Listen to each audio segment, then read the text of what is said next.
Soomaaliya in badan aad arki jirteen liisaska dalka Soomaaliya ay ku soo baxdo inta badan marka wadan la mamnuucayo ama fiisiyaal la adkeenayo waxa ugu dambeeyay liiskii ay Soomaaliya ku soo baxdo kii ugu dambeeyay wuxuu ahaa kii dalka Isku Imaaraadka Carabta dhowr jeerna Kenya lafteedu waxbay ka bedeshay habsami socodka marka ay timaado dadka galaya wadankeeda ee Soomaalida ah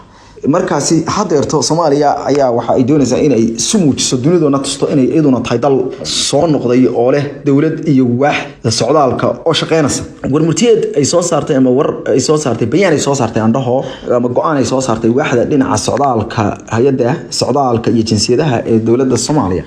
ayaa waxa la sheegay in marka la gaaro wixii ka bilowda 13 bisha December 2020 dhammaan dadka wata baasaboorka Kenyaatiga ee doonaya inay u soo safraan ayaa la yiri dhammaan dhulka dawladda federaalka Soomaaliya ayaa la yiri dhulweynaha dawladda federaalka Soomaaliya ay ku waajibayso inay soo qaataan fiise oo ay ka soo qaataan safaaradaha Soomaalida ayaa la yiri macnaha khasab ah qofku inuu Kenya ka soo dhoofayo qof Kenyana wuxuu ka soo dhoofayaa Imaaraadka ka soo dhoofi kara ama Mareykanka ka soo dhoofi kara Soomaaliya ku soo socda marka waa in qof kasto Kenyana baasaboor Kenyana wato Soomaaliya u soo socda waa inuu fiise ka soo qaataa بالليلي دالك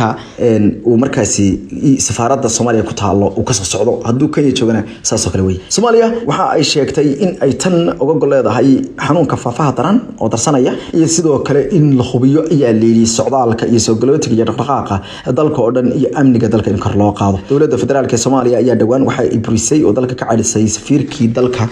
كان يوفدي Soomaaliya waxaana u yeeratay keedii joogay magaalada Nairobi xarunta Kenya sidoo kalena waxa jira dad badan oo siyaasiyiin Soomaaliyeed ah kuwaas oo haysta baasaboor iyo dhalasho Kenyana kuwaas oo wadawadeeya dhinacyada waxaana la sheegay in xitaa iyaga ay qabsan doonto go'aankan ama u saameyn ku yeelanayo daawashana qiimaha leh inta aan ku joojiyo wararka wacalaha dhinaca diblomaasiyadda caalamka oo dhan daawadayaal waxa kale oo xusid mudan in inta badan Kenya